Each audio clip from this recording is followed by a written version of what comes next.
Antes de começarmos essa história, é importante saber de onde ela veio.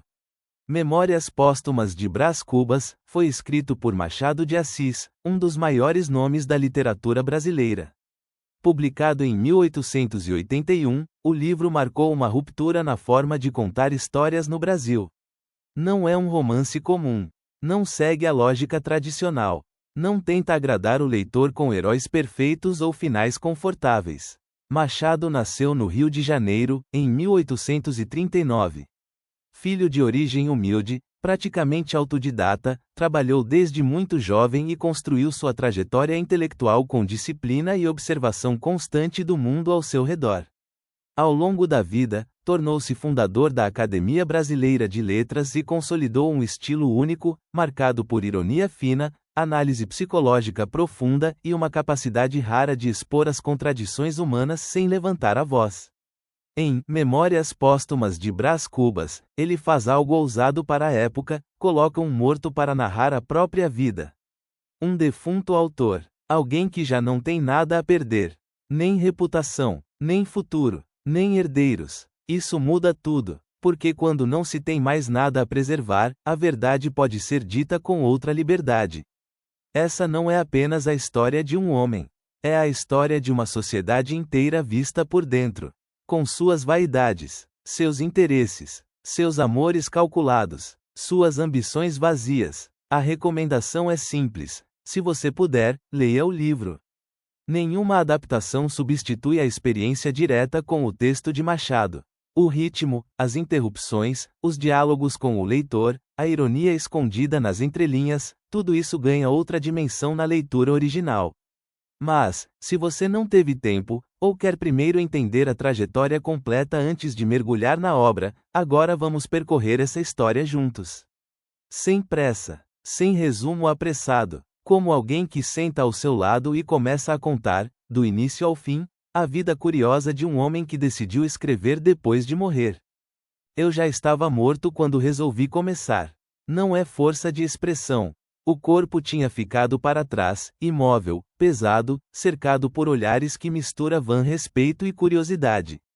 Eu já não sentia o peso da roupa, nem o toque das mãos que ajeitavam o paletó para o último adeus. Ainda assim, eu via. E foi justamente essa liberdade estranha, essa distância recém-adquirida, que me deu coragem para falar. Meu enterro teve 11 amigos. Eu contei, não porque fosse importante, mas porque a precisão me diverte agora. 11 homens caminhando atrás do caixão, cada um com seus próprios compromissos esperando na agenda. Alguns realmente consternados, outros apenas cumprindo um dever social. O céu estava indeciso, nem sol pleno, nem chuva declarada. Um clima apropriado para despedidas medianas. Não houve multidão, não houve discurso memorável, houve formalidade, e, de certo modo, isso combina comigo. Morri de uma febre, mas a febre não surgiu sozinha. Antes dela houve uma ideia. E antes da ideia, uma vaidade. Se quiser entender minha vida inteira, basta acompanhar essa sequência. Sempre foi assim. Primeiro o desejo de parecer importante. Depois o plano grandioso. Por fim, a realidade cobrando o preço. Nasci em família rica. Não precisei lutar por posição. Ela já estava posta à mesa quando cheguei. Cresci ouvindo que eu estava destinado a algo maior. Meu pai falava de política como quem descreve um caminho inevitável. Minha mãe me olhava como se eu fosse promessa viva de continuidade. Eu escutava tudo com naturalidade. É fácil acreditar no próprio destino quando o conforto nunca falta. Minha infância foi organizada. Professores particulares, visitas sociais, conversas adultas que eu absorvia sem compreender totalmente. Aprendi cedo a falar com firmeza, a sustentar o olhar, a parecer seguro mesmo quando não estava. Aos poucos fui entendendo que o mundo tratava meu sobrenome com deferência. Bastava entrar num salão para que as pessoas ajustassem o tom da conversa. Eu ainda não havia feito nada relevante, mas já era tratado como se estivesse prestes a fazer. Isso molda um homem. Fui enviado à Europa para completar a formação. A viagem foi longa e, no convés do navio, senti pela primeira vez uma excitação verdadeira. Não era estudo o que me animava. Era a ideia de voltar diferente. Voltar maior. Na universidade, estudei o suficiente para sustentar conversas elegantes. Frequentei aulas, sim, mas frequentei mais ainda as pessoas. Observava como os colegas se comportavam, como defendiam opiniões, como se posicionavam em debates. Eu aprendia mais com a postura do que com os livros. Experimentei pequenas paixões, amizades rápidas, noites que prometiam eternidade e terminavam no dia seguinte como se nada tivesse acontecido. Ali comecei a perceber que o mundo era vasto demais para caber nas expectativas do meu pai. Voltei ao Brasil com diploma e postura calculada. Meu pai recebeu-me com orgulho contido. Não era homem de abraços longos. Era homem de planos. Sentou-me no gabinete e falou sobre cargos, sobre alianças, sobre o que eu deveria fazer para consolidar nossa posição. Eu assentia, não discordava, mas dentro de mim havia inquietação. Foi nesse período que conheci Marcela. Marcela tinha olhos vivos e uma habilidade natural para fazer promessas parecerem eternas. Amou-me durante 15 meses e 11 contos de réis. Não me ofendo com a precisão. Era um amor que se alimentava de presentes, passeios e declarações generosas. Eu gostava dela. Gostava da sensação de ser desejado sem cálculo político. Gostava da leveza dos encontros, da despreocupação com reputação. Passeávamos como se o futuro não tivesse peso. Mas o futuro sempre cobra. Meu pai descobriu. Chamou-me novamente ao gabinete. Não levantou a voz. Falou em desperdício, em honra, em imagem pública. Cortou minha mesada com a mesma serenidade com que assina um documento oficial. Marcela, privada do luxo que sustentava nossa intensidade, começou a olhar-me de modo diferente. O amor, quando depende de recursos, enfraquece com rapidez. Afastamo-nos sem escândalo, sem lágrimas memoráveis. Apenas esfriou. Voltei à trilha que me haviam desenhado. Aceitei um cargo modesto, nada que marcasse a história, mas suficiente para iniciar o caminho. Passei a frequentar salões com regularidade estratégica. Aprendi a rir na hora certa, a silenciar quando necessário, a concordar sem me comprometer demais. Eu me movia como quem espera o momento ideal para avançar. Foi então que reencontrei Virgília. Ela já não era a jovem leve que eu conhecera anos antes. Havia nela uma segurança diferente. Estava prometida a Lobo Neves, homem ambicioso, disciplinado, destinado a crescer politicamente. Conversamos primeiro como conhecidos, depois como quem compartilha lembranças que ninguém mais conhece. Havia entre nós uma tensão discreta, algo que não precisava de explicação. O casamento dela aconteceu com formalidade impecável. Eu assisti, não fiz cena. Não fiz gesto dramático, mas dentro de mim algo insistia em não aceitar a conclusão pública daquela história. Os encontros começaram inocentes, depois tornaram-se calculados. Uma casa afastada foi escolhida. Horários organizados. Criados instruídos a não fazer perguntas. Ali, entre cortinas fechadas e silêncios atentos, experimentamos algo que não cabia na vida oficial.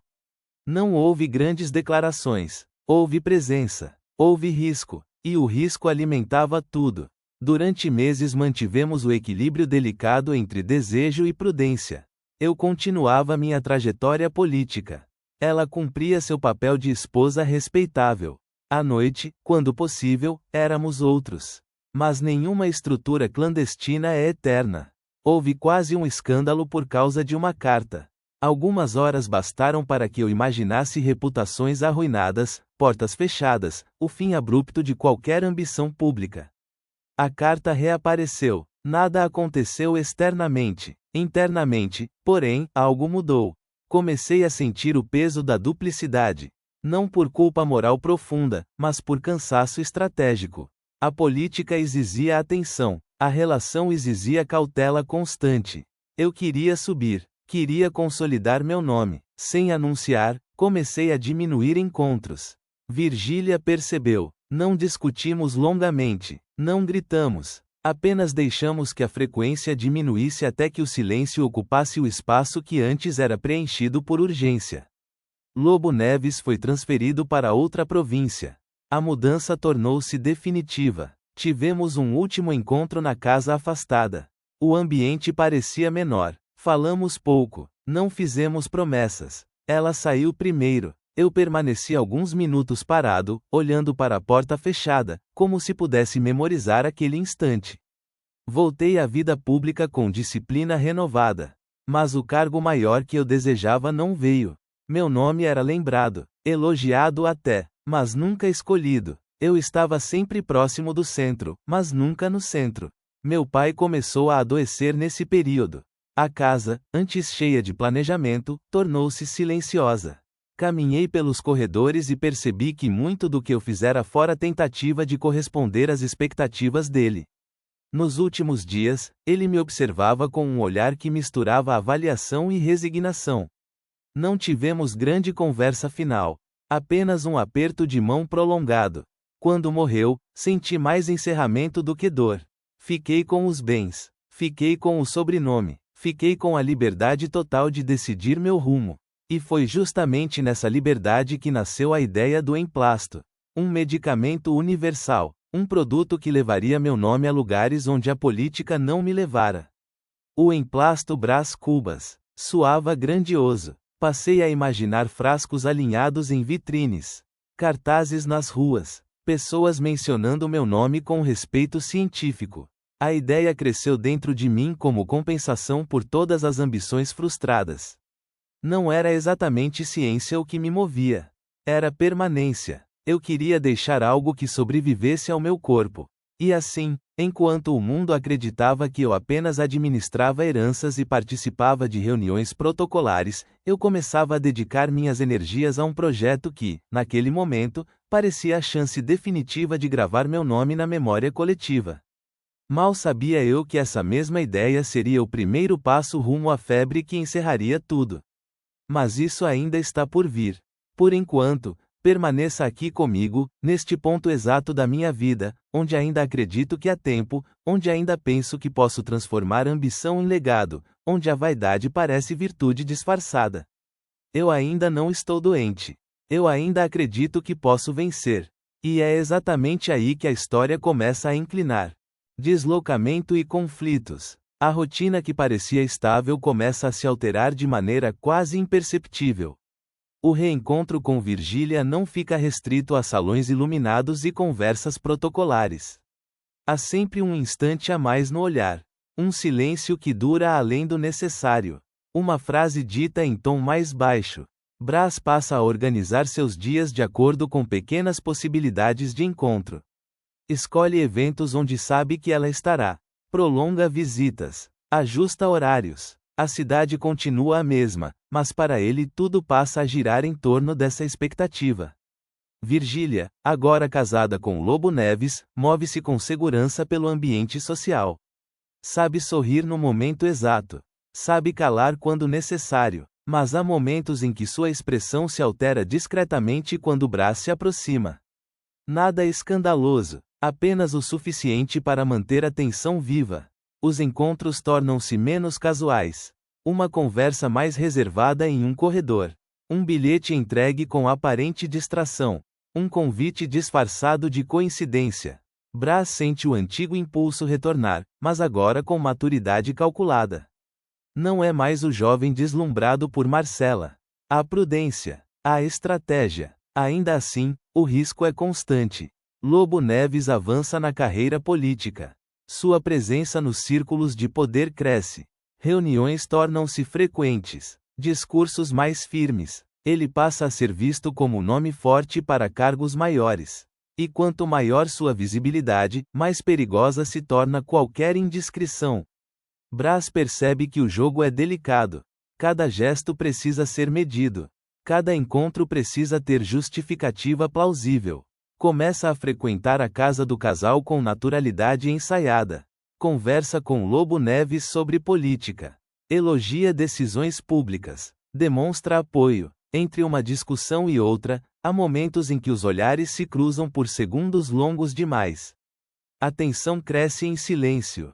O caso finalmente se concretiza em encontros discretos fora do olhar social. Uma casa alugada com discrição. Horários ajustados para não levantar suspeitas. Os passos são contidos. As vozes, baixas. A paixão não é explosiva como na juventude. É intensa, mas envolta em cálculo. Brás sente-se vivo nesses momentos. A monotonia que antes o acompanhava dissolve-se temporariamente. Cada encontro é uma mistura de prazer e alerta. O tempo parece correr diferente dentro daqueles quartos silenciosos. Mas a vida pública continua. Sabina observa mudanças no comportamento do irmão. Cotrim comenta distrações frequentes. Pequenos indícios começam a surgir no cotidiano. Nada concreto, apenas alterações sutis de humor e presença. Enquanto isso, Quincas Borba reaparece com suas teorias extravagantes. Fala sobre humanitismo com entusiasmo contagiante. Afirma que a vida é uma luta constante, onde o vencedor absorve o vencido. Brás escuta com um interesse curioso. As ideias parecem oferecer justificativa conveniente para escolhas questionáveis. A filosofia de Quincas mistura humor e seriedade. Ele fala de conflitos como se fossem naturais, necessários, inevitáveis. Brás encontra certo conforto nessa lógica. Se tudo é disputa, então seus atos são apenas parte do jogo maior. Mas o jogo começa a cobrar preço. Virgília demonstra sinais de inquietação. A pressão de manter segredo pesa. A possibilidade de mudança de província por causa da carreira de Lobo Neves torna-se real. Uma transferência significaria distância física. Significaria fim prático do caso. Os encontros passam a carregar urgência. Conversas antes leves tornam-se mais densas. Há perguntas sobre futuro, sobre continuidade. Brás evita respostas definitivas. Ele aprecia o presente, evita compromissos que exijam ruptura total. Essa hesitação cria fissuras. Virgília percebe. A intensidade que antes os aproximava começa a oscilar entre proximidade e afastamento. O medo não é apenas da descoberta. É da insuficiência. Paralelamente, a política oferece a Brás novas oportunidades. Surge a possibilidade de candidatura. Amigos sugerem. Aliados incentivam. Ele imagina o prestígio, os discursos, a ascensão. Mas o esforço exigido o cansa antes mesmo de começar. Entre ambição pública e paixão secreta, seus dias tornam-se fragmentados. Manhãs dedicadas a compromissos oficiais. Tardes a visitas estratégicas. Noites a encontros escondidos. A saúde de Dona Plácida começa a declinar. A presença da mãe, antes constante, torna-se frágil. Brás visita-a com frequência, mas sua atenção está dividida. O tempo que passa ao lado dela é marcado por certa inquietação interna. A cidade segue seu ritmo. Eventos políticos movimentam salões. Discursos inflamados ecoam. Lobo Neves consolida posição. A distância entre aparência e realidade cresce. Em um jantar movimentado, Brás observa Virgília atravessar o salão ao lado do marido. A postura impecável, o sorriso social, e, por um breve instante, um olhar rápido em sua direção. Um acordo silencioso, uma história invisível aos demais. A tensão atinge ponto delicado quando rumores vagos começam a circular. Nada explícito, apenas comentários soltos sobre proximidade excessiva. Lobo Neves não demonstra suspeita aberta, mas sua postura torna-se ligeiramente mais vigilante. Brás percebe que o espaço de manobra diminui. Cada encontro passa a exigir planejamento maior. Cada ausência precisa ser explicada. Ao mesmo tempo, a ideia do emplasto retorna à sua mente. Um produto que poderia curar melancolia. Uma invenção que lhe daria fama duradoura. Ele rascunha conceitos. Imaginar sucesso o anima temporariamente. Mas entre rascunhos e encontros furtivos, o tempo avança. A energia começa a se dispersar. A intensidade inicial do romance encontra desgaste natural. Virgília demonstra cansaço. Brás evita conversas definitivas. O mundo político exige atenção crescente. A mãe adoece com mais gravidade. Os dias tornam-se pesados. A excitação dá lugar a uma sensação de desgaste constante. O segredo, antes estimulante, transforma-se em carga. Em uma tarde abafada, enquanto atravessa a cidade para um encontro, Brás sente pela primeira vez um peso diferente no corpo. Uma fadiga incomum. Ele atribui ao calor. Continua andando. A história ainda não alcançou seu ponto mais alto. Mas o equilíbrio delicado começa a inclinar-se. Pequenos sinais anunciam que as escolhas feitas não permanecerá sem consequência. Fim do script 2. A sensação de peso que começara como simples cansaço não desaparece nos dias seguintes. Brás tenta ignorá-la. Mantém compromissos. Participa de reuniões. Sorri nos encontros sociais. Mas algo em seu corpo já não responde com a mesma leveza de antes. Os encontros com Virgília tornam-se mais espaçados. Não por falta de desejo, mas por necessidade de cautela. A mudança de Lobo Neves para um cargo mais distante começa a se concretizar. Conversas sobre transferência ganham um tom oficial. A casa do casal passa a viver em ritmo de preparativos discretos. Em uma das últimas tardes juntos, Brás e Virgília permanecem em silêncio por longos minutos. Não há promessas. Não há planos ousados. Há apenas a consciência de que aquilo que os uniu não sobreviverá às circunstâncias. Ele segura a mão dela com firmeza contida. Ela responde com serenidade cansada. Quando a mudança finalmente acontece, a cidade parece maior e mais vazia. Os salões continuam iluminados. Os jantares continuam acontecendo. Mas a ausência dela altera o ritmo interno de seus dias. O que antes era expectativa agora se transforma em espaço oco. Brás tenta ocupar o tempo com a ideia do emplasto. Dedica-se a anotações. Escreve hipóteses. Desenha rótulos imaginários. Fantasia reconhecimento público. Imagina discursos sobre sua invenção revolucionária. Mas a energia necessária para levar o projeto adiante dissolve-se com facilidade. Os papéis acumulam-se sobre a mesa. Quincas Borba surge novamente, mais agitado que o habitual. Seus discursos sobre humanitismo tornam-se ainda mais inflamados. Fala sobre vencedores e vencidos como se descrevesse uma guerra invisível permanente. Brás escuta, ora divertido, ora distante. Há momentos em que a lógica do amigo parece brutalmente simples. Em outros, soa apenas delirante. Enquanto isso, a saúde de Dona Plácida piora de forma visível. A mãe, antes firme na condução da casa, agora repousa por horas seguidas. A respiração curta, a voz mais fraca. Brás permanece ao lado dela com atenção irregular. Em certos momentos, sente culpa por distrações passadas. Em outros, limita-se a observar o tempo agir. A morte da mãe ocorre sem espetáculo. Uma manhã silenciosa. Um quarto abafado. O ar parado. Brás acompanha o momento final com expressão contida. Não há desespero público. Há um vazio que se instala lentamente. Após o enterro, a casa parece diferente.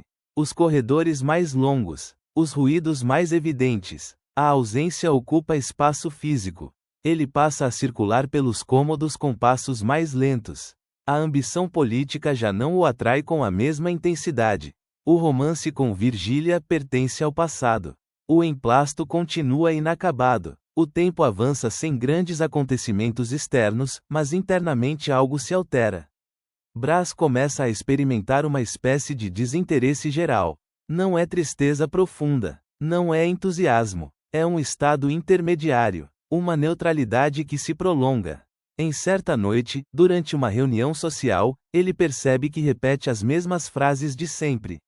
Os mesmos comentários previsíveis. Observa-se como se estivesse fora do próprio corpo. Participa da conversa, mas sente que poderia sair a qualquer momento sem alterar nada ao redor. A carreira política nunca se consolida plenamente. Candidaturas ensaiadas não prosperam. Apoios prometidos dissolvem-se. Ele aceita essas derrotas com resignação discreta. Não luta com vigor. Não se revolta. A saúde, porém, começa a impor limites mais concretos. A fadiga aumenta. Episódios de febre surgem. Pequenas dores tornam-se recorrentes. Médicos são chamados. Receitas são prescritas. Conversas sobre repouso tornam-se frequentes. Ainda assim, ele insiste em circular pela cidade. Caminha pelas ruas que conheceu na juventude. Observa os mesmos prédios, os mesmos trajetos. A diferença agora está na forma como o corpo responde. Cada subida exige mais esforço. Cada noite traz recuperação incompleta. O emplasto retorna à mente com urgência final. Ele imagina que, se conseguir finalizar a invenção, poderá deixar marca duradoura. Passa horas organizando ideias, rabisca novas versões, ajusta conceitos, acredita estar próximo de algo definitivo. Mas a doença não espera. Em uma tarde particularmente quente, após longa caminhada, sente tontura súbita. Apoia-se em uma parede. A visão escurece por segundos. Recupera-se parcialmente. Recusa ajuda. Retorna para casa com passos incertos. Nos dias seguintes, a febre não cede. O corpo enfraquece. Médicos falam em infecção, em necessidade de repouso absoluto. A cama torna-se centro de sua existência. Deitado, observa o teto por longos períodos. O silêncio do quarto amplifica pensamentos soltos. Não há grande arrependimento dramático. Não há discurso interno heróico. Há apenas lembranças fragmentadas. A infância confortável. Marcela sorrindo entre joias. Virgília atravessando salões iluminados. A mãe chamando-o pelo nome. O mundo exterior continua funcionando. Carruagens passam. Reuniões políticas ocorrem. Casamentos são celebrados. Ele permanece imóvel, percebendo que a própria presença naquele movimento sempre foi menos central do que imaginara. Em determinado momento, a consciência alterna-se entre lucidez e delírio leve. O emplasto mistura-se às recordações. A ideia de cura universal transforma-se em imagem difusa. Ele quase sorri ao imaginar a ironia de morrer antes de concluir aquilo que supostamente curaria melancólias alheias. A respiração torna-se mais curta. As visitas diminuem. Alguns amigos aparecem por formalidade. Outros enviam recados. O quarto escurece mais cedo ao entardecer. E então, sem anúncio grandioso, a vida se encerra. Não há multidões. Não há discurso final. Apenas um último suspiro, seguido de silêncio. Depois disso, o que resta é a cena já descrita no início. O enterro, as flores, os comentários baixos, a terra cobrindo o caixão.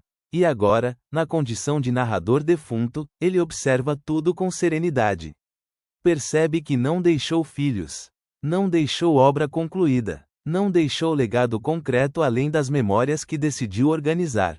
A cidade continua viva. Os nomes mudam. As gerações avançam. As ambições repetem-se. E Brás, agora do lado de fora da própria história, aceita que sua trajetória foi feita de tentativas, hesitações e pequenas intensidades que não resistiram ao tempo. A narrativa da vida se encerra ali. O que permanece é o relato.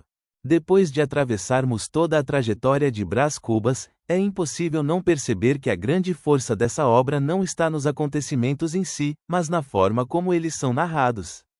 Machado de Assis constrói uma história que parece simples na superfície, mas que carrega uma profundidade psicológica e uma crítica social extremamente sofisticadas. Brás Cubas não é um herói.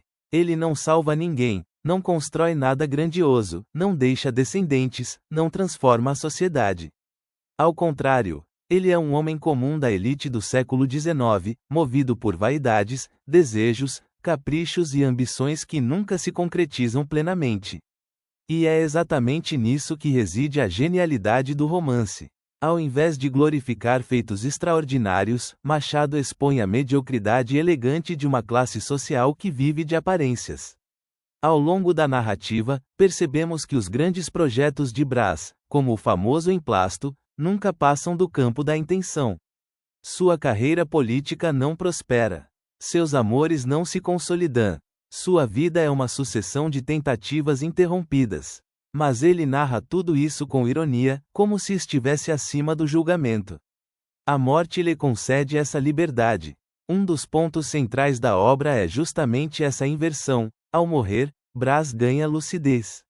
Ele passa a enxergar o que em vida não conseguia compreender completamente. A vaidade das relações sociais, o interesse por trás dos afetos, a superficialidade das convenções, o egoísmo disfarçado de virtude. A narrativa funciona como uma autópsia moral, não do corpo, mas da existência. Outro elemento essencial é o humanitismo, apresentado por Quincas Borba.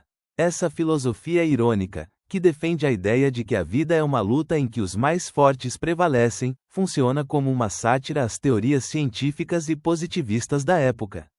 Machado utiliza o absurdo do humanitismo para revelar o absurdo das justificativas que os homens criam para sustentar seus próprios interesses. A relação com Virgília também é fundamental. Não se trata apenas de um caso amoroso. É a representação do desejo atravessado por cálculo social. Virgília nunca abandona completamente a segurança que Lobo Neves oferece. Brás nunca assume plenamente as consequências do que sente.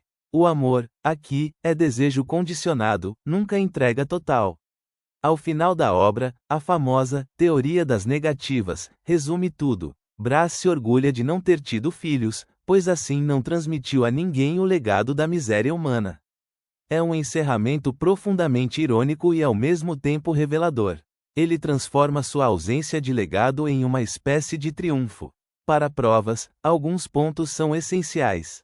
O narrador defunto e a ruptura da linearidade narrativa, o uso constante da ironia como instrumento de crítica social, a construção psicológica do protagonista como anti-herói, a crítica à elite brasileira do século XIX, o humanitismo como sátira filosófica, a metalinguagem, quando o narrador dialoga diretamente com o leitor. Mas mais do que decorar pontos, é importante compreender a essência da obra. Machado de Assis nos mostra que a vida, vista de longe, é feita de pequenas vaidades, ambições frágeis e ilusões que sustentamos para suportar a própria existência. Memórias Póstumas de Brás Cubas não é apenas a história de um homem morto contando sua vida. É um espelho da condição humana. E talvez por isso continue tão atual. A recomendação é simples: ler o livro é diferente de apenas conhecê-lo.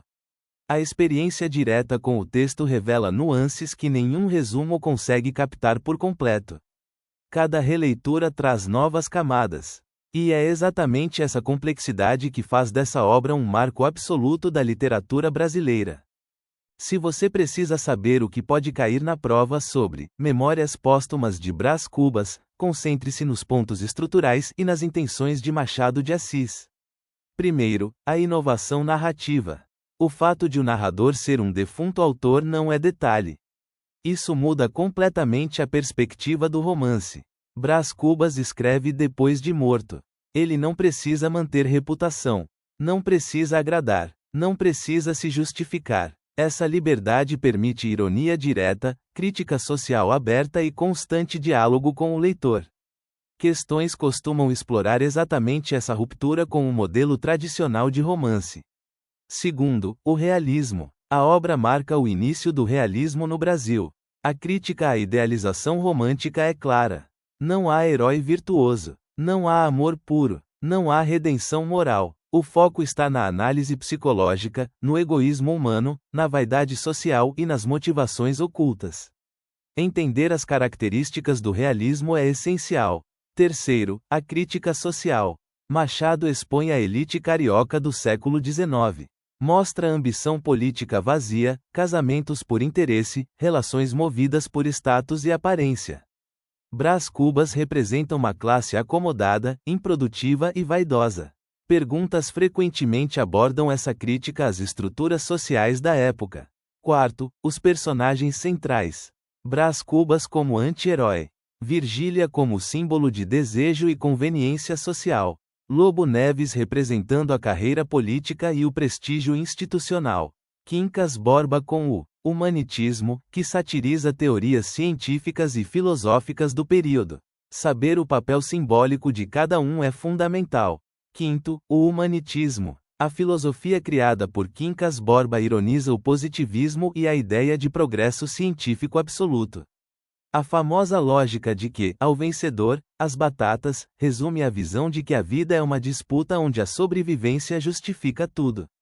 Isso costuma aparecer em questões interpretativas. Sexto, a estrutura fragmentada.